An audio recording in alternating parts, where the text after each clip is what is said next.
Hi friends, இன்றைக்கி நம்ம செய்ய போகிற ஹெல்த்தி ரெசிபி கம்பு, பாசி பயிறு, கருப்பு உளுந்தெல்லாம் சேர்த்த ஒரு ரொம்ப சத்தான ஒரு பிரேக்ஃபாஸ்ட் டின்னர் ரெசிபி தாங்க பார்க்க போகிறோம். இந்த ரெசிபிக்கு நான் ஃபஸ்ட்டு 1 கப்பு அளவுக்கு கம்பு எடுத்துக்கிறேன். நீங்கள் உங்கள்கிட்ட இருக்கிற கப்பு, டம்ளர் எதில் வேணாலும் மெஷர் பண்ணி எடுத்துக்கலாங்க. அதே கப்புலையே 1 கப்பு அளவுக்கு பாசி பயிறு எடுத்துக்கலாங்க. 1 கப்பு அளவுக்கு தோல் உளுந்து, முழு உளுந்து எடுத்துக்கிறேங்க. நீங்கள் தோல் இல்லாத உளுந்து கூட நம்ம ஆட் பண்ணி செய்யலாம், அதுவும் நல்லா பர்ஃபெக்டாக வரும். அதே கப்லையே ஒரு 1/2 கப் அளவுக்கு ஜவ்வரிசி ஆட் பண்ணிக்கலாம். ஒரு 1/2 ஸ்பூன் அளவுக்கு வெந்தயம் சேர்த்துக்கிறேங்க. இந்த மாதிரி எல்லா ரெசிபிலையுமே மேக்ஸிமம் வெந்தயம் ஆட் பண்ணி செய்யுங்க. வெந்தயம் நல்ல உடம்புக்கு குளிர்ச்சியை தரக்கூடிய ஒரு பொருளுங்க.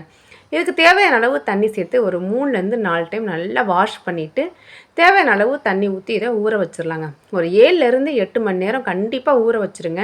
அப்போ தான் நமக்கு கம்பு, பாசி பயிரெலாம் நல்லா அரைக்க முடியும். இப்போ ஒரு மிக்ஸி ஜாரில் நம்ம எடுத்து ஊற வச்ச எல்லாத்தையுமே சேர்த்துக்கலாம்.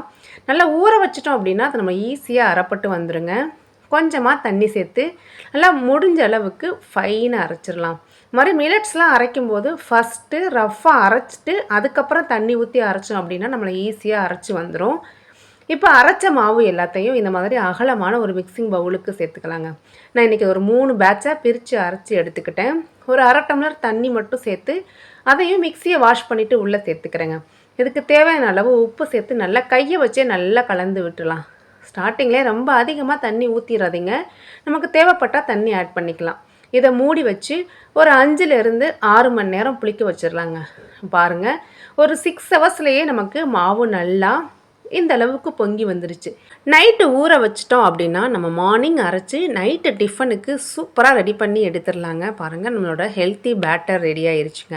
நம்ம விருப்பத்துக்கு ஏற்ற மாதிரி இட்லி, தோசை எது வேணாலும் ட்ரை பண்ணலாங்க. நான் இன்றைக்கி தோசையாக தான் செஞ்சு காமிச்சிருக்கேன். நமக்கு தேவையான அளவு மாவு சேர்த்து நல்லா ஸ்ப்ரெட் பண்ணி விட்டுறலாம். தோசையெல்லாம் நல்லா அருமையாக ஊற்ற வருங்க.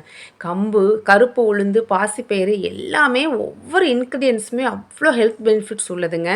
நமக்கு விருப்பத்துக்கு ஏற்ற மாதிரி நெய், நல்லெண்ணெய் எது வேணாலும் சேர்த்து நம்ம செஞ்சோம் அப்படின்னா இந்த ஹெல்த்தி கம்பு, கருப்பு உளுந்து தோசை சூப்பராக ரெடியாகி வந்துருச்சுங்க. டயபெட்டிஸுக்கு ரொம்ப ரொம்ப நல்லதுங்க. வெயிட் லாஸில் இருக்கிறவங்க அந்த மாதிரி ரெசிபிலாம் ட்ரை பண்ணி பாருங்கள். ஈஸியாக வெயிட் லாஸ் ஆகும். இப்போ இருக்க அந்த வெயிலுக்கு நல்ல குளிர்ச்சியை தரக்கூடிய ஒரு தானியம் எதுவும் பார்த்திங்கன்னா கம்பு தாங்க. ஏதாவது ஒரு வகையில் கம்பை கண்டிப்பாக நம்ம ஃபுட்டில் ஆட் பண்ணிக்கோங்க. ஆட்டோமேட்டிக்காக பாடி ஹீட் ரெடியூஸ் ஆகிரும். நார்ச்சத்தில் ரொம்ப அதிகமாக இருக்குங்க இந்த கம்பு. கண்டிப்பாக இந்த கம்பு, பாசிப்பயிறு சேர்த்த ரெசிப்பியை நீங்களும் ட்ரை பண்ணி பார்த்துட்டு உங்கள் கமெண்ட்ஸை மறக்காமல் ஷேர் பண்ணுங்கள். தேங்க்ஸ் ஃபார் வாட்சிங்.